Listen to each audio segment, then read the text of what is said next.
Donate or sell? Trash or recycle? Burn it or throw it all out the window? Just kidding. Okay, except for that last part, this is a question that I get from you guys all the time. Let's face it, decluttering is already hard enough. And then when you start thinking about how you're going to get rid of the stuff that you want to declutter, it can bring up even more negative emotions. There's the fear that you have that you might miss something after it's gone. There's a natural sadness that comes with letting go of family heirlooms and unwanted gifts, and even financial guilt that comes with feeling like you've wasted money. In truth, there's no one right way to declutter. There's no one-size-fits-all solution, but there are things that you can do to help turn those negative emotions that you're experiencing into positive ones. So what I want to do today is give you a few ideas on how to decide how to get rid of your stuff without feeling guilty, stressed out, or overwhelmed. So hit that like button and drop a door emoji down in the comments section below if you are on your own decluttering or minimalism journey, and let's get started. Hi and welcome back to my channel. My name is Marissa and I am a recovering emotional hoarder turned minimalist mom of going on 5 years now. And right back at the beginning of my minimalism journey in 2016, I saw a post on Instagram. It was a post on how to shop more sustainably. And the artist called it the Goodbye-archy of needs, based on Maslow's hierarchy of needs. And I realized when I saw that post on Instagram is that I was doing something similar when I was decluttering, only I was doing it in reverse. And that's what I want to share with you today. I call it the Goodbye-archy of Clutter because as I was bidding my unwanted things goodbye, I found myself using a descending set of steps to help me decide how to get rid of stuff. And a lot of people might ask the question, why don't you just donate it? So let's talk about for a moment, is donating really the best way to get rid of your clutter? Now, a lot of minimalists will tell you that the best thing to do with your clutter is just to donate it, to get it out of your home and out of your life. And if your clutter is affecting your health or your finances and you simply want it out of your home,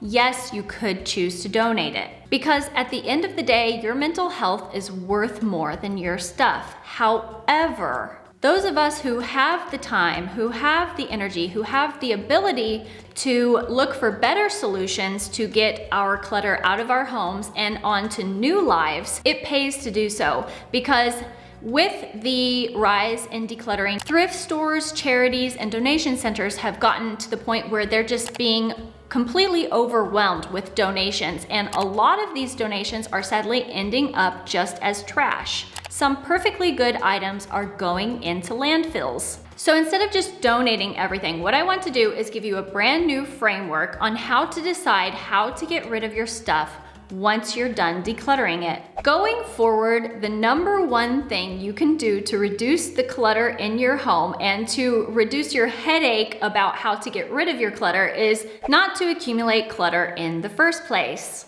You won't have to decide how to get rid of clutter if you don't have any clutter to start with.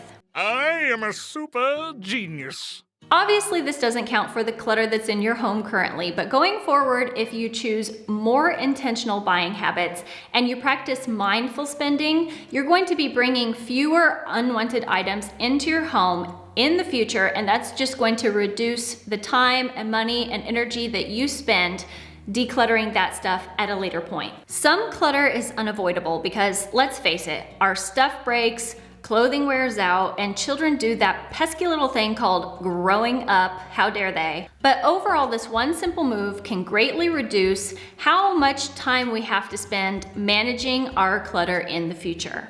Moving on to level 2, you can return the item. Is the item brand new? Does it still have the tags on it? Do you still have the receipt? If you do, then you can take that item back and return it. This is often the best option. You get all of your money back and that item goes back into inventory in the store. Of course, for most of us, the clutter items in our home are way past the return window date. So then we're going to move on to the next level down the Goodbye-archy. And I put these two on the same line because they're basically interchangeable depending on what the item is. At times, you might know someone who would love to receive the exact item that you're trying to get rid of, and at other times, you might be more focused on trying to get your money back for that item. Either way, there's both pros and cons to regifting or reselling, so you have to look at each item individually and decide what works best for you and that item. If you no longer want an item, you could choose to regift that item for free. A great place to start is to check with family and friends to see if they want the item, and my husband's family does this all the time. In fact, they recently gave us back some photos and a beanbag chair that weren't working for them anymore,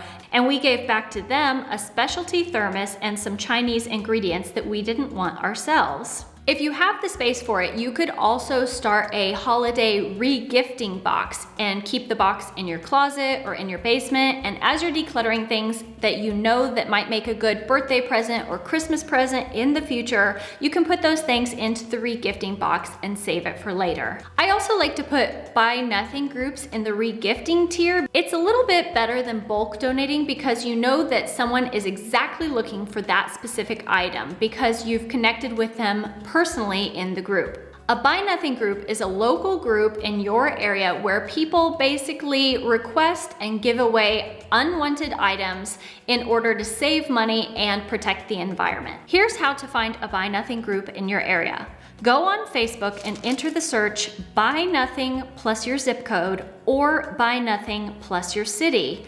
Then you can find, join, and participate in these local groups in your area. And then on the same tier, we have reselling. And reselling is one of my favorite ways to get rid of clutter because on one hand, you're directly sending the item away to someone who wants and will appreciate that item. And on the other hand, it helps you relieve some of the financial guilt that you may feel when you feel like you're wasting money. You can feel good because you're getting a little bit of money back, and the buyer can feel good because they're getting exactly what they want, probably at a decent discount. So everyone wins. How much money can you make?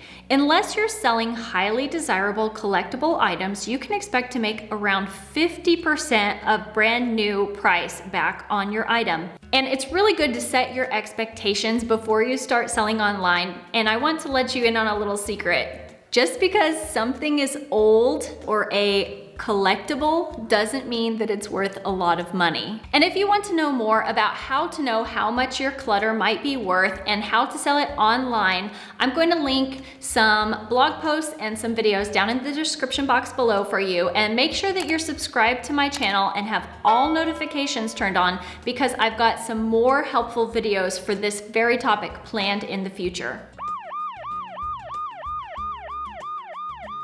Hold on, let's talk for a second about money. Money can be a slippery slope, and I don't want you to let money become the thing that holds you back from never getting rid of anything in your home. So to prevent that, I have a few helpful tips for you. When it comes to selling your clutter, it's good to set boundaries for yourself and make sure that you stick to them. And the first kind of boundary is time boundary. When you decide to sell your items, you can set a time boundary for that item. Depending on if you're selling on Facebook Marketplace, you might set a shorter time frame, and if you're selling on eBay, you might set a longer time frame.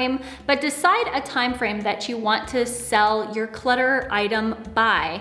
And then if it hasn't sold by that date, go ahead and move on to the next way of getting rid of it. Don't get permanently attached to the monetary idea of this item. In terms of time, there are ways that you can save time when getting rid of a lot of clutter. One good way to save time is to batch similar items together. So if you're selling a lot of wooden baby toys or Thomas the Trains, or maybe a summer wardrobe lot in a certain size, like a size 6 or a size 8, batch those together and sell them in bulk. That's a lot easier because you'll get rid of things at once. You can also save time by choosing less labor-intensive options. So like I mentioned before, Facebook Marketplace is usually a lot easier to sell on than eBay, although they both have their pros and cons. And another boundary that you need to set for yourself is money boundary. So it does take time to declutter items, to photograph items, to write up descriptions for the items, to post them on your chosen selling platform, and then to coordinate a meetup time to hand off that item, or if you're selling it on eBay, to box it up and take it to the post office. So I would suggest that you find a minimum price that you are comfortable at selling your items for, and if anything is below that amount, then you might want to choose a different way to get rid of it. I know that Dawn from The Minimal Mom, she has said that her minimum price is $50. As for me, when I started selling on eBay, because I didn't have any reviews whatsoever when I first started out, I started with a minimum profit of $10, and people feel more comfortable buying lower price items, so that allowed me to get my foot in the door, sell a few things, get some positive star ratings, and increased my price to $25 after that. I just want to make a quick note here. Sometimes it isn't just about the money. If the item was very sentimental, I also chose to sell.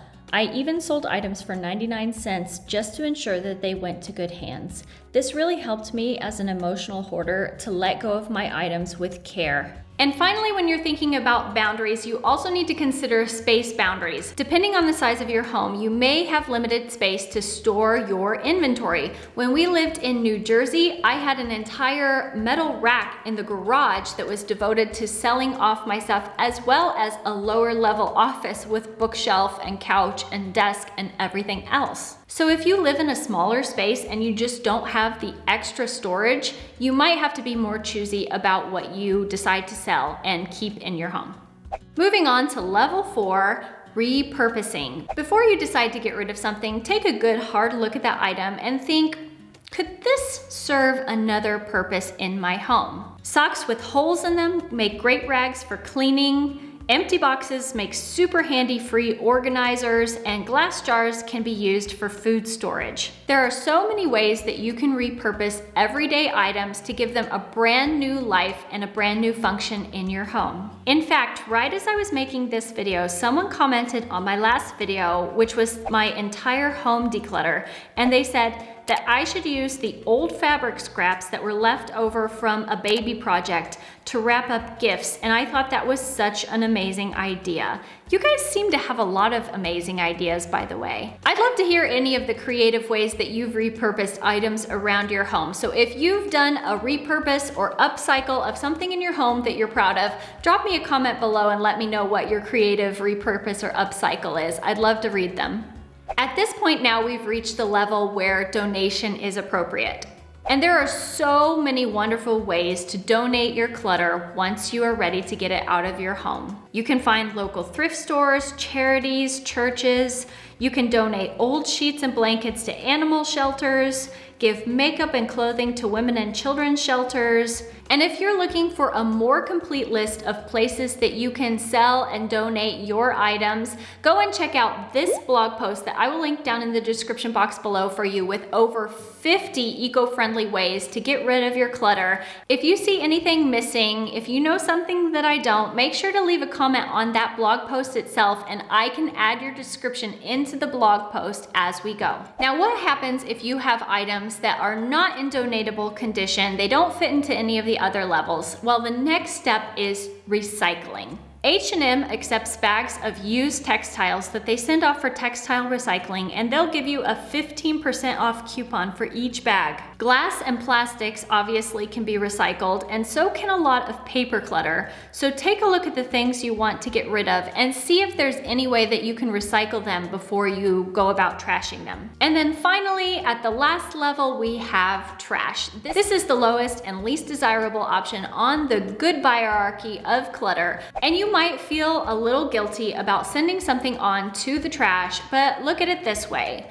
You have the item in your home, you no longer want it, and it can either sit around and deteriorate in your home, or it can go and deteriorate in a landfill. At some point, trash is just trash, and you don't want to let your home become a trash can. So what more can you do? The best way to declutter is preventative. Just prevent the clutter from collecting in the first place. And if you're wondering how you can be more intentional with your buying and shopping, or you're looking for ways to stop spending so much money on stuff that you don't need. Make sure that you're subscribed to my channel. Go down and make sure all notifications are turned on by ringing the little bell, because I've got a lot of videos coming up on this very topic, like I said before. So I hope you enjoyed today's video. Thanks so much. Take care, and I'll see you next week. Bye-bye.